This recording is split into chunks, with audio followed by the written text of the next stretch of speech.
Մեկ տարի առաջ վարչապետ Փաշինյանը հայտարարել էր, որ Հայաստանը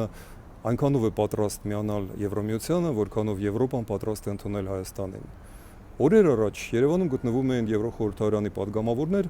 որոնք հաստատեցին եւս մեկ անգամ, որ Եվրոպան պատրաստ է ընդունել Հայաստանի հայտը Եվրամիության անդամակցության մասին։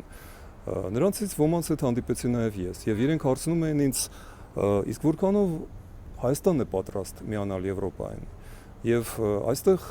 պետք է լինել շատ անկեղծ, որովհետև երբ որ Հայաստանի վարչապետը ԱԺ-ի ամբիոնից հայտարարում է, որ նրա նաև մեր քաղաքական հակառակորդները պետք է փտեն ԱԱԾ-ի պատվալներում,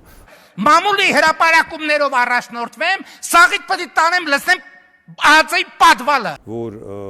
եկեղեցիները դարձել են չուլան եւ եկեղեցու ամբողջ կառույցը պետք է նորոգվի, սա նշանակում է, որ Հայաստանում չի գործում եվրոպական քաղաքակրթության կարևորագույն պայմանը, դա իշխանությունների թևերի բաժանումն է, դա խոսքի եւ խղճի ազատությունն է, որ դատական անկախ կառույց մեզ մոտ չկա, որ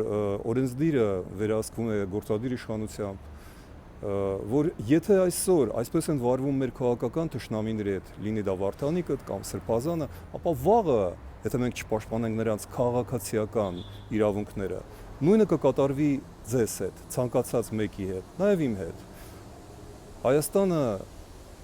արժանի է Եվրոմիությանը, Եվրոպա մտնելուն, բայց դրա համար ոչ թե խոսքեր, այլ գործեր են պետք, պարոն վարչապետ։